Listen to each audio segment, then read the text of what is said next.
چه دنبال صورت زیبا باشی، چه دنبال سیرت زیبا، جوفیل یا ژوفیل، ابرفرشته عشق، هنر و زیبایی میتونه در این زمینه کمکت کنه. خیلی وقتا مشکل ما اینه که زیبایی‌های اطرافمون رو نمیتونیم ببینیم.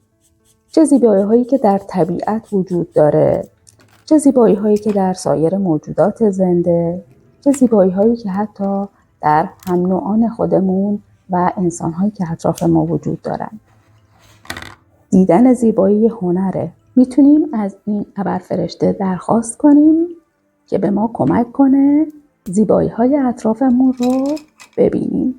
نکته جالب اینه که حتی برای انجام زیبایی‌های ظاهری هم میتونیم از جوفیل در مورد انتخاب مکان یا شخص مناسب درخواست کنیم تا بهترین خدمات زیبایی رو دریافت کنیم. برای آشنایی با سایر فرشته‌ها میتونی پست‌های بعدی رو ببینی و همچنین پست‌های قبلی رو هم یه سر بهش بزن.